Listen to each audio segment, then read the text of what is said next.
The American modern right-wing movement also is very good at universalizing their outwardly awful policies. They never say, we are here to defend big businesses. They say, small businesses are the backbone of the American economy. We're here to support small businesses. When in fact, their policy agenda is greatly beneficial for big businesses.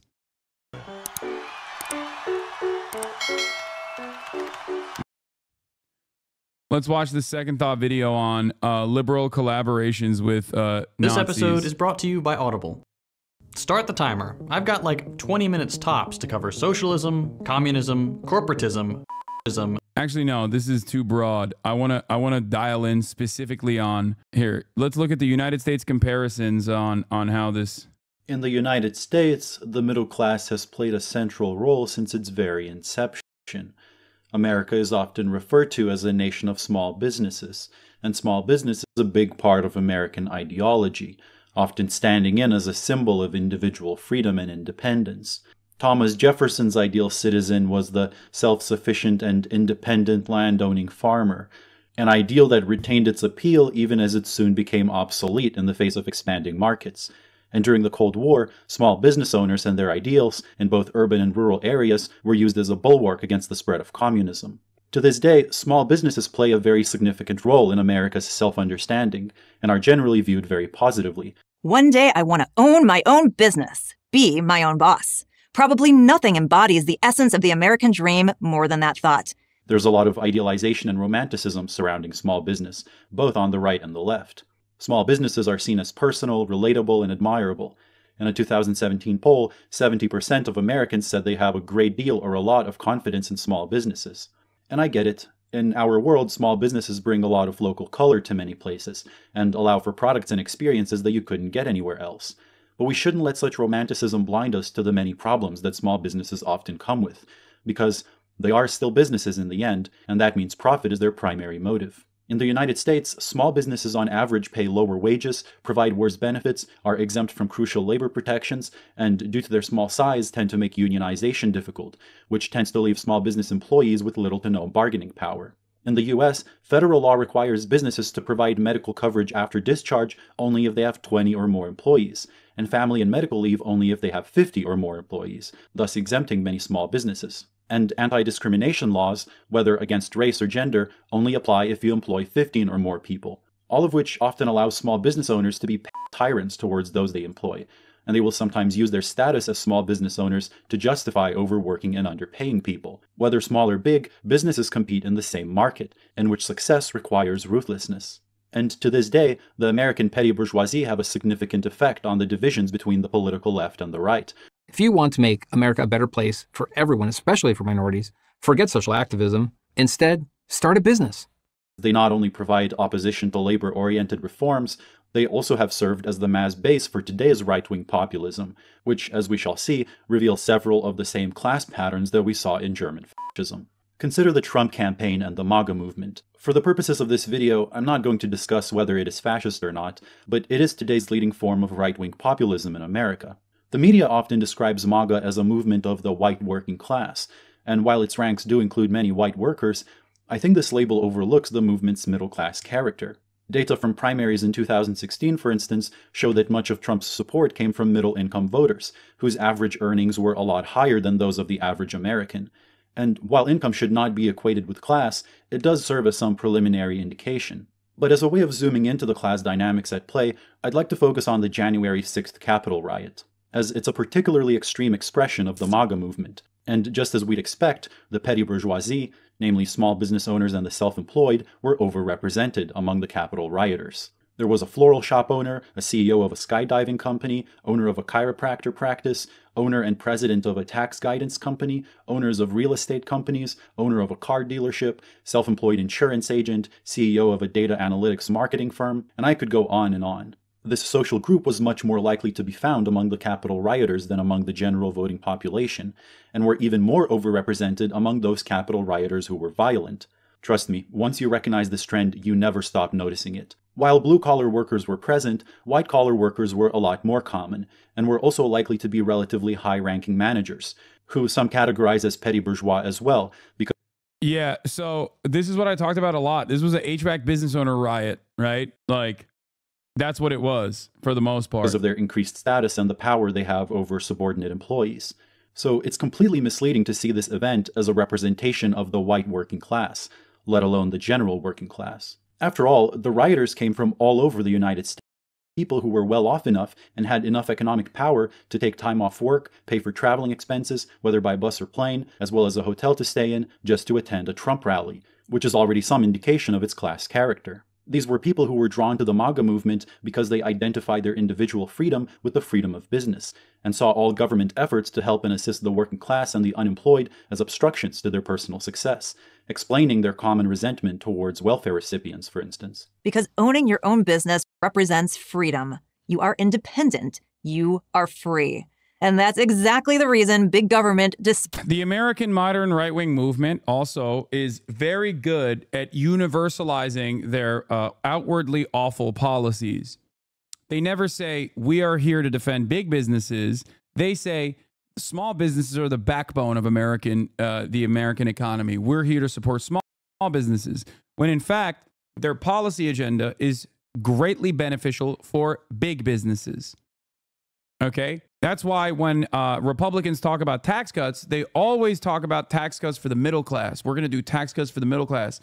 We are going to help out the middle class. Deregulation is going to help out the middle class, small businesses. That is a lie.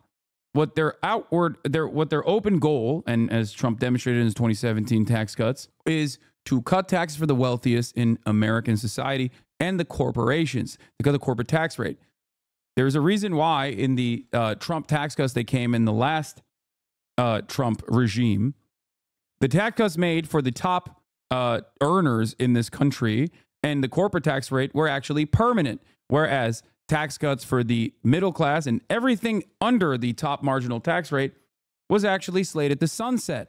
All of those tax cuts are supposed to sunset in 2026, I believe. Just so you understand, that's not what the video is saying. I don't care what the video is saying. I'm giving additional context to the way in which America propagandizes American politicians and American political movements oftentimes propagandize certain positions that are inherently harmful to the middle class, which is a very specific designation that is supposed to take you away from understanding the class dynamic from worker and capital owner to begin with. Okay, but it's just something you need to understand. Both parties are also capitalists. Both parties also represent the interests of corporations. That's precisely the reason why the Democratic Party is directly at odds with its base of support.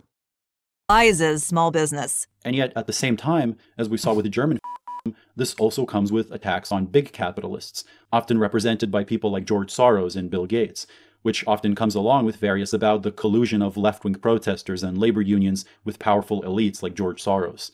That very same flavor of middle-class paranoia, a phenomenon that is difficult to make sense of if we don't recognize its petty bourgeois character. This also helps us understand America's right libertarians, who otherwise also seem hopelessly contradictory. Why is it that so many of them, who are supposed to be anti-government, end up moving towards fascism?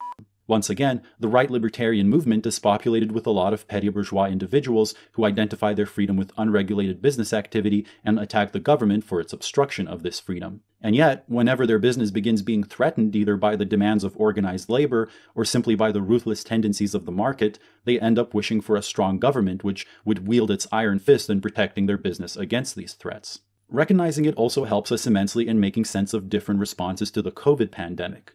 Among the kind who equated social distancing with communism, the petty bourgeoisie were, you guessed it, overrepresented.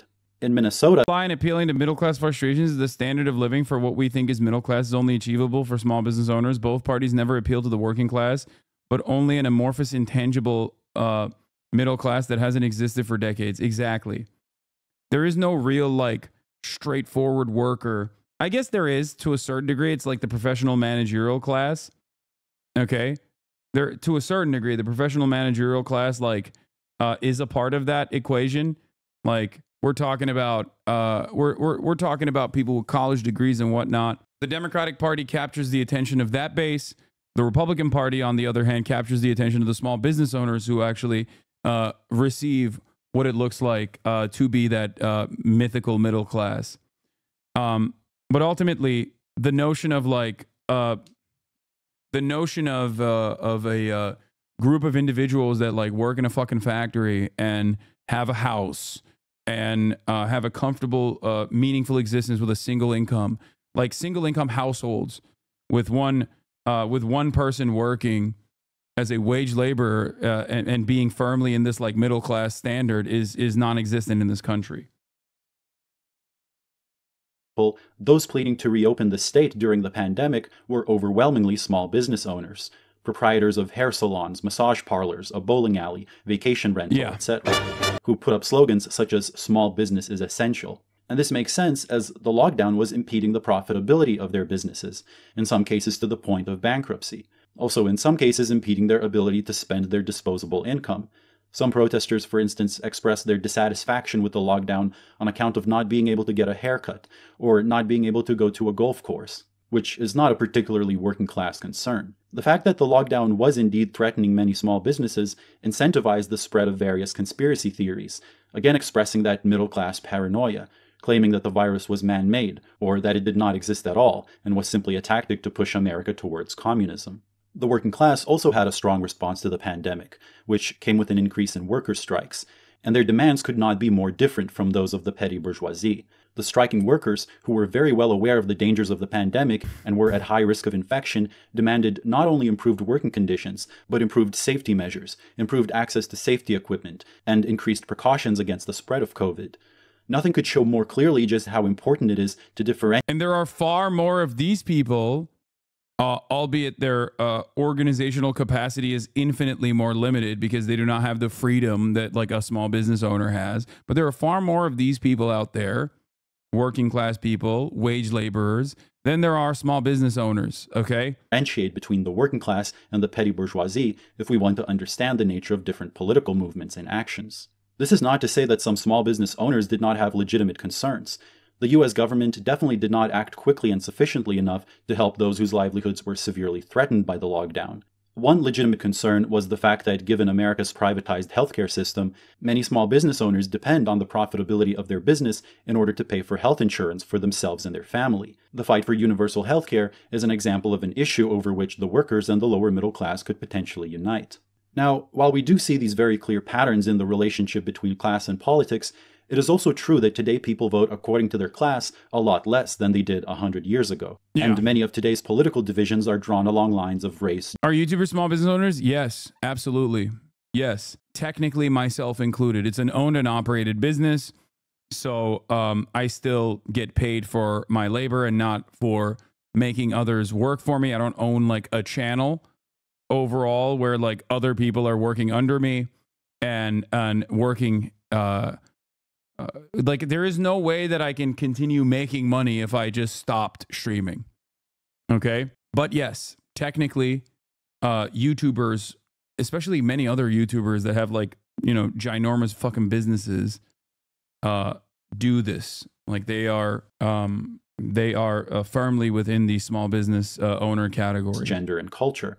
And that is something that was actively and purposefully achieved by the ruling class, which has always tried to produce internal splits within the working class and to bring workers over to its side using cultural issues, a tactic which in recent decades was especially pioneered by Republicans. And this is a problem because it points to a lack of class consciousness among workers, which leads them to lash out against fellow workers. What do you mean, plenty of ways for you to make money if you don't stream? Yes, of course. But most of them, like there are a million different ways that I can continue earning money off of the pre-existing the capital that I have. Capital accumulation is an avenue for me. Okay. Yes. But that would change the dynamic of the way I earn currently. That would turn me into a capitalist rather than someone who still has to work to earn his income. A lot of people misunderstand how this dynamic works. And they think, for example, athletes, very wealthy, right? They get these massive contracts, right?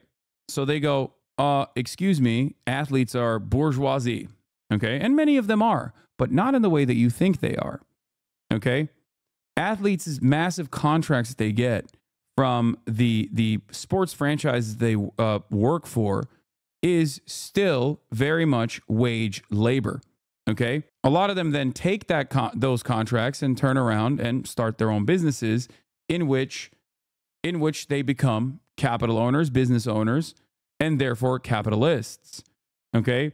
LeBron James's endorsements and also his wages that he gets from the Los Angeles Lakers puts him in a wage laborer category.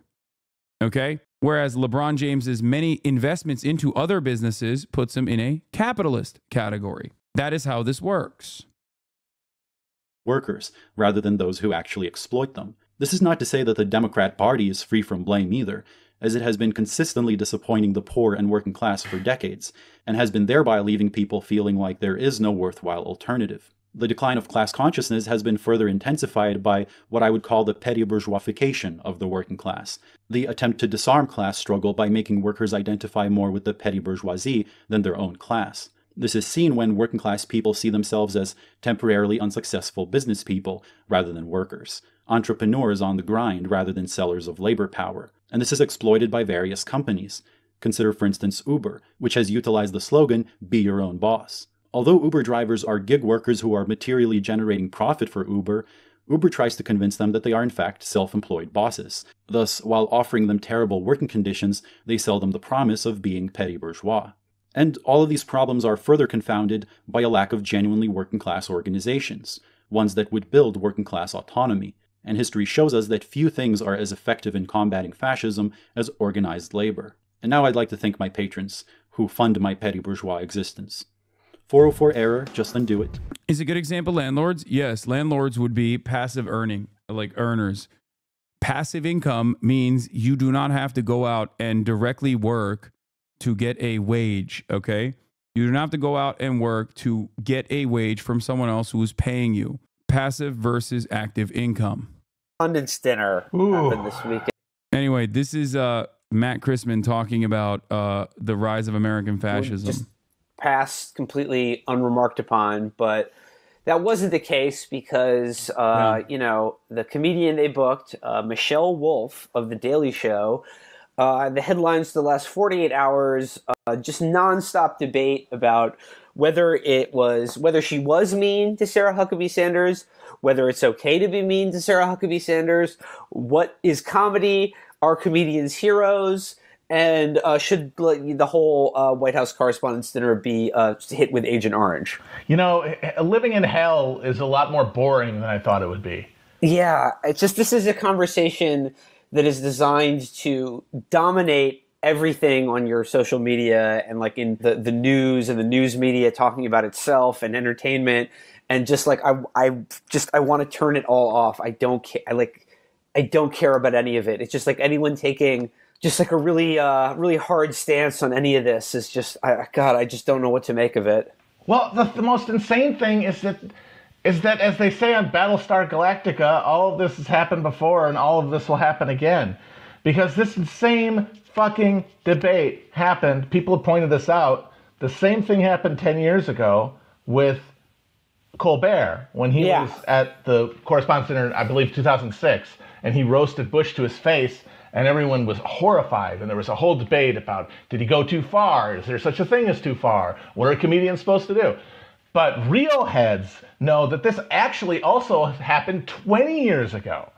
Because in 1996, Don Imus was the... Bro, the chatter who sent this to me is so fucking lame, dude. This has nothing to do with what we were talking about. You just wanted me to play a clip of Matt Christman, who I love, and the Chavo Boys. Like, some of you motherfuckers really abuse your linking privileges. I swear to fucking God. What does this have to do with, like, how liberals collaborate with fascists historically? Stop sending me the 3 Arrows video. I'm not going to watch a 30-minute video from a podcast, okay? I know it's great, but it is not good for... This is the guy. Matt Christman is relevant here, explaining the American dynamic of fascism and nails it from 4450. He did not talk about American fascism at all in 4450. What did the chatter say? No, man, keep listening, I swear. At the White House Correspondents' Dinner, and he did a bunch of jokes about how Bill Clinton was a horny freak, And that caused the giant wailing and gnashing of teeth. There was no Twitter, but if there had been, everyone would have lost their shit. It's the same fucking argument over and over, and nothing ever changes about it. It's enough to make you go and... Wow, you guys are so hateful. It's wild. Why do you encourage so much hate in your chat? I feel like it doesn't accomplish as much as your usual empathy does. Brother, you have to also present enemies, ideological enemies, people that want to do harm to others, as exactly what they are. I will never lie to you. I will always tell you what my own personal convictions look like, what my own personal opinion is, okay? And I will continue to do so in an unflinching manner. Do you understand? This is not an encouragement to hate. This is actually directly calling out who is spreading hate in American society, okay? If one party is actively pushing to mass deport, if one party is looking to actively push mass deportation, fight fire with fire, I get it, I just don't agree. No, I'm not fighting fire with fire, you dumb fuck. What is wrong with you? God damn, you are the fucking white moderate that I'm talking about that is so, that just like endlessly refuses to understand nuance in the situation. Listen to me, listen to my words. Do you think there's a difference between good things and bad things? Okay, if you do, then you have the capacity to understand that mass deportation is very bad, okay? That's my position. Maybe you disagree with it. We can have a conversation around that. And if you think mass deportation is objectively fascist, if mass deportation is objectively fascist, then obviously you can't, you have to openly recognize that this is American fascism that's laid dormant for many years and is very active now. Yeah, I'm being mean. I'm being mean to people who want to do harm to others. Like, speaking on behalf of a hegemonic liberalism that is going to get us all fucking killed. It's got a lot of money. I agree. Don't talk to them, but because they're distraction from the real fucking problem, which is that fascism arises because of the collapse of institutional legitimacy of liberal institutions. And that's how we got fucking Trump. It's how we're going to get what's coming next after him that's going to be even worse. Because if you think there's not going to be more ecological and economic catastrophes in the future that liberalism is wholly unsuited to fucking deal with, and that failure is not going to lead to fascism filling that fucking hole, you got another thing coming. And that's what these guys are. These guys who marched in Charlottesville, these are the people who are aware of the unspoken premise of this sort of zombie neoliberalism we're living in, which is that we're coming at a point where there's going to be ecological catastrophe, and it's going to either require mass redistribution of the ill-gotten gains of the first world or genocide. And these are the first people who have basically said, well, if that's the choice, I choose genocide. And they're getting everybody else ready intellectually and emotionally for why that's. That chatter linked 44 as the minute marker. I went back to 7. There's a difference between the 7th minute where he's actually kind of talking about it. It was 20 seconds away. Sorry, I missed the timestamp. That's going to be okay when it happens. Why? They're not really people. When we're putting all of this. HasanAbi, dude, don't get me wrong, dude, but you are doing this to monetize this, dude. I mean, your shtick gets you bucks, dude. Please, dude. Yes, dude. That's why I'm doing this. Except I could be doing that with a much greater amount of fucking much greater amount of money that I could be making, and also simultaneously getting a shit ton less scrutiny if I were to do this for a grift. If I was a grifter, I wouldn't be grifting to the left, okay? Because dumb fucks like you do not have this kind of attitude or opinion towards the right. You think that they're honest brokers of the truth, okay? It is infinitely easier to grift to the right. Shut the fuck up. There is a reason why there aren't that many people like me who are both openly leftist and also very successful, okay? The American institutions and the American public is unimaginably hostile to any sort of progressive politics, okay? You can fucking sit here and chirp about like how much money I have all day, every day, and that is just simply a way for you to not understand the things that I'm talking about. Oh, I don't have to listen to him. I don't have to listen to him because he makes money, which I think is somehow at odds with the way he is presenting, with the way he's presenting the things that are harming me right now. He's trolling, dude. I know. But this kind of stupid attitude is definitely infinitely more popular in the broader public than you think, okay? It might not be a popular sentiment in this community, but that's it. Wow, you must be so poor grifting for the left. No, you dumb fuck. If I have the capacity to explain a concept that is impossible for Americans to fucking understand under normal circumstances, don't you think it is infinitely easier for me to actually shill right-wing sentiment, right-wing thought? Why are there no prominent examples of people actually having thriving careers after they fucking move to the left? Okay? Why are there infinitely more examples of people always hitting the fucking right-wing pipeline? Why? There's no way I can read these posts, dude. Okay, dude, take 5 minutes off and you know, come back later. This is simply a way for people to refuse to take in the message. And it's just a way for people to go, nah, I don't fucking agree. I don't agree with anything this guy's saying. Not because I'm going to internalize what he's saying and maybe put forth a convincing counter argument, but instead I'm going to literally just, you know, force myself not to listen to anything he's saying and be uncharitable because I have perceived hypocrisy here.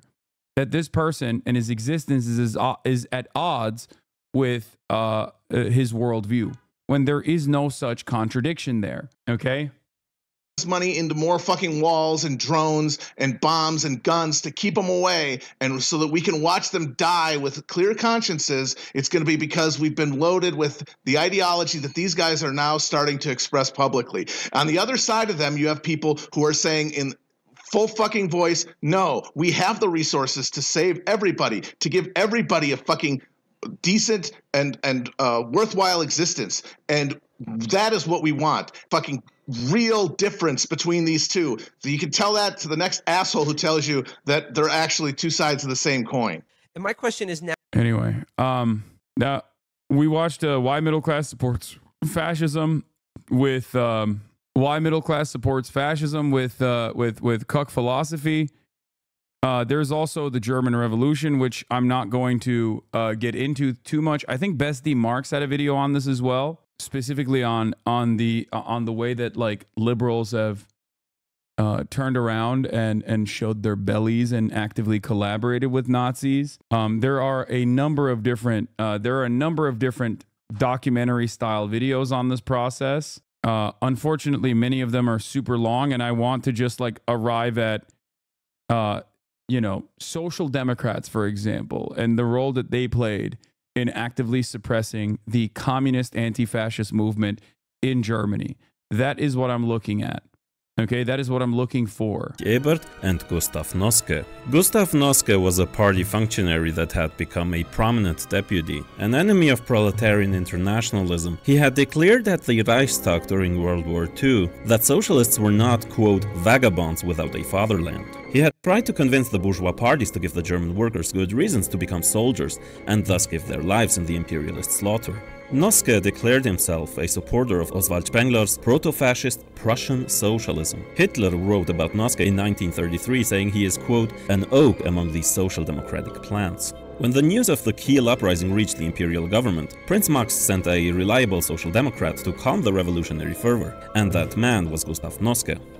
Aside from a few politically conscious workers, the majority of the revolting masses were still confused about the various currents and what differentiates them.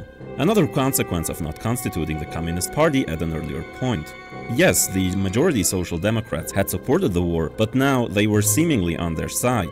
Maybe they had acknowledged their mistakes. Many striking workers were not socialists, and they did not yet differentiate between the parties calling themselves socialist. Many of them did not believe, or rather did not want to believe, that the SPD leadership was determined to defend the old system. Hence, the councils were not exclusively made up of revolutionary socialists. For instance, German sociologist Max Weber was part of the Workers' Council of Heidelberg, and he was pleasantly surprised that most members there were moderate liberals. Nonetheless, people were radicalizing quickly, and that process had to be reversed.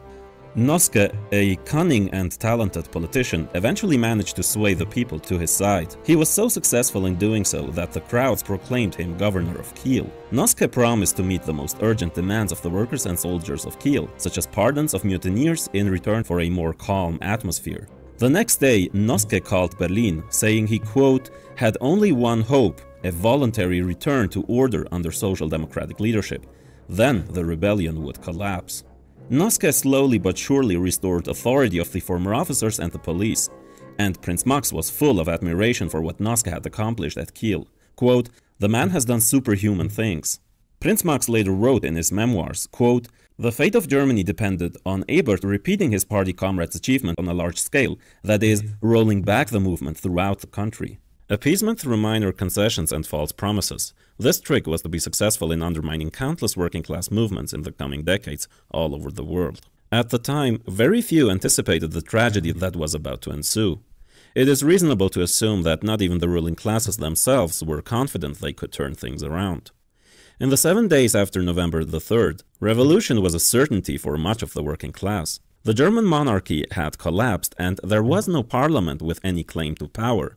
The only organs with any authority were the workers' and soldiers' councils, and the new government in power called itself socialist, so it is no surprise that many regarded the revolution as completed. Unfortunately, it wasn't.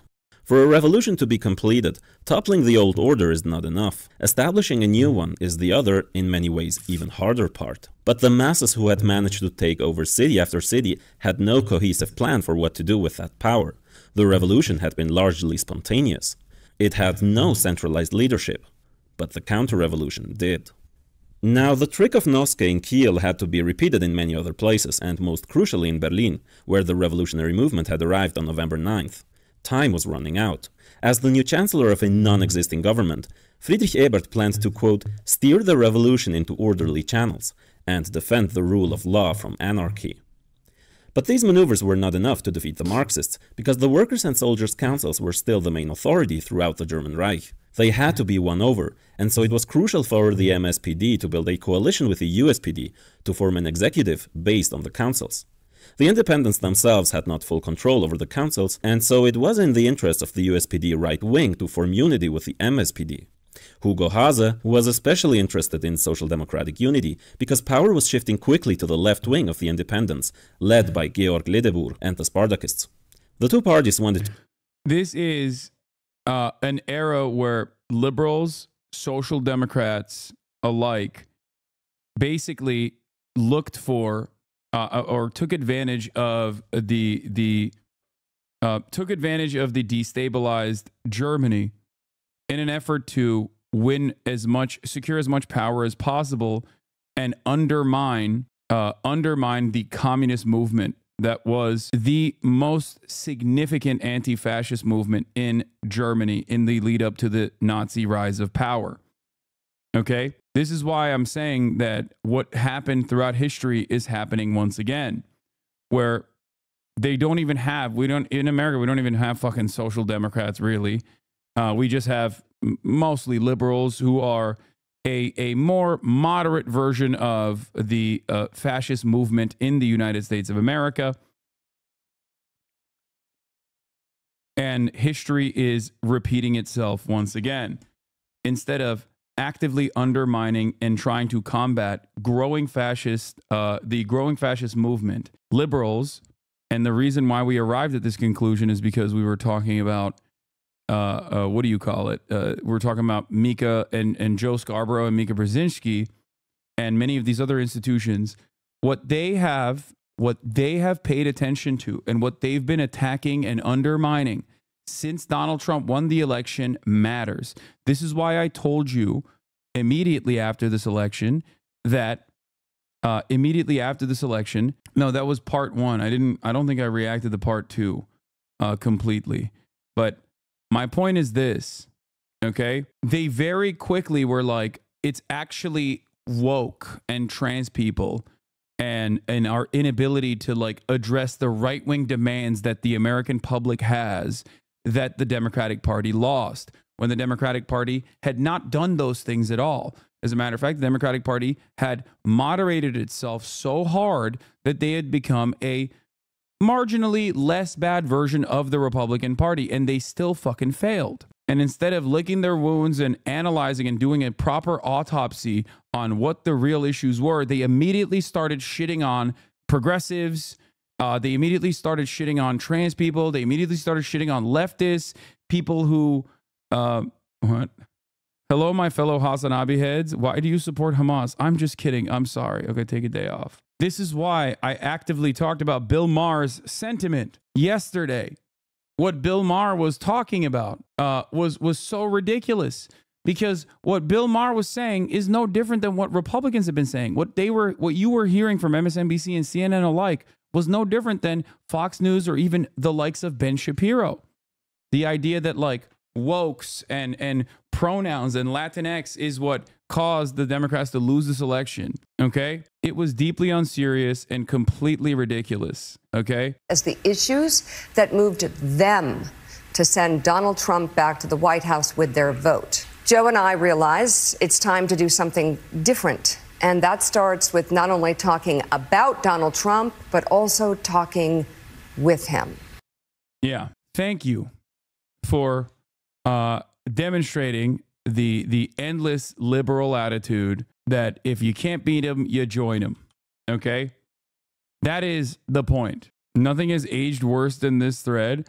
Hate to be that guy, but resistance liberalism is probably the most successful anti-fascist campaign in America since the 1940s. Yes, it doesn't follow the normal mold of also being a left-wing movement, but it is fundamentally an anti-fascist movement, this guy said on October 25th, 2024. It combines people from across the political spectrum, unifying them on a single goal, defeating fascism.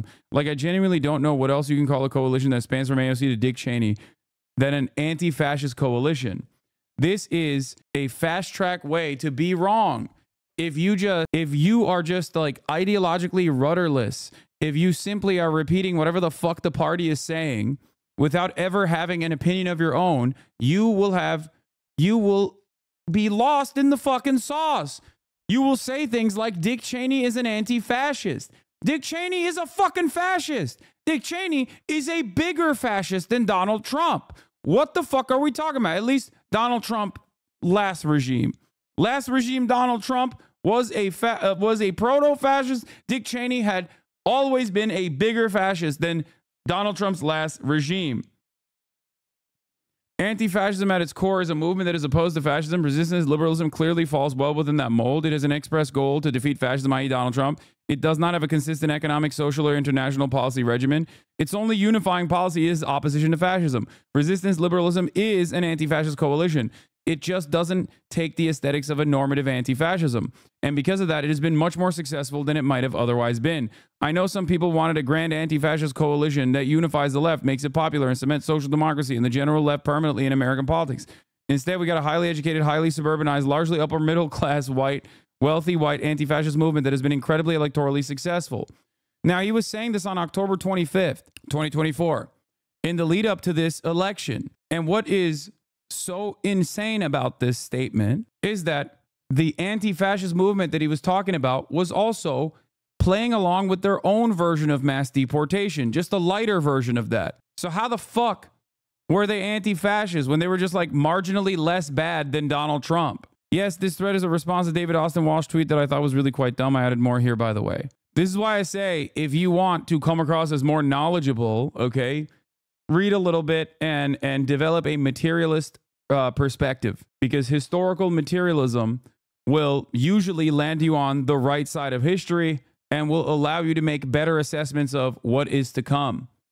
Okay? Liberalism is rudderless, and many Democrats simply are just at the whims, at the mercy of right-wing Republicans that at the very least ideologically want to move the country towards fascism. Liberals are completely unequipped to fight against this.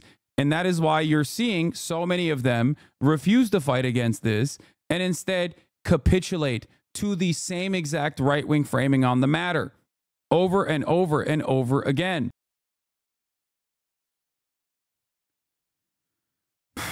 On November 21st, 2022, the New York Times published its very first article about Adolf Hitler. It's an incredible read, especially its assertion that Hitler's anti-Semitism was not so violent or as genuine as it sounded. This attitude was apparently widespread among Germans at the time. Many of them saw Hitler's anti-Semitism as a ploy for votes among the German masses. Okay? But the really extraordinary part of the article is that the 3 paragraphs on anti-Semitism, Brown acknowledges Hitler's vicious anti-Semitism as the core of Hitler's appeal, and notes the terrified Jewish community was fleeing from him, but goes on to dismiss it as a play to satiate the rubes that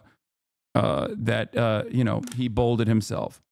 He's credibly credited with being accused by lofty, unselfish patriotism. He probably does not know himself just what he wants to accomplish. The keynote of this propaganda, in speaking and writing, is violent anti-Semitism. His followers are nicknamed the Hakenkreuzler. So violent are Hitler's fulminations against the Jews that a number of prominent Jewish citizens are reported to have sought safe asylums in the Bavarian highlands, easily reached by fast motor cars, whence they could hurry their women and children when forewarned of an anti-Semitic St. Bartholomew's might. Ne yapıyorsun anne? Ne oluyor burada şu anda? Kaya, place. No, place. Hey, what are you? How are you? Not about it. Dude, my mom is having a party right now. But several reliable, well-informed sources confirmed the idea that Hitler's anti-Semitism was not so genuine or violent as it sounded, and that he was merely using anti-Semitic propaganda as bait to catch masses of followers and keep them aroused, enthusiastic, in line for the time when his organization is perfected and sufficiently powerful to be employed effectively for political purposes.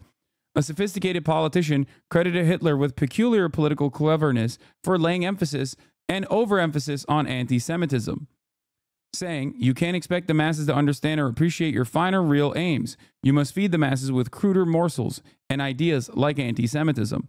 It would be politically all wrong to tell them the truth about where you are really leading them." Now, Brown's sources in all likelihood did tell him Hitler's anti-Semitism was for show. That was a popular opinion during Nazism's early days, but that speaks to how unprepared polite German society was for a movement as sincerely, radically violent as Hitler's to take power. One other thing, if violent anti-Semitism was such a winning issue for Hitler, what does that tell us about the state of public opinion in Bavaria in 1922? You can basically substitute anti-Semitism in this conversation with anti-immigrant sentiment, xenophobia, and white nativist anti-immigrant attitudes, okay? It is a one-to-one comparison to what we are experiencing right now.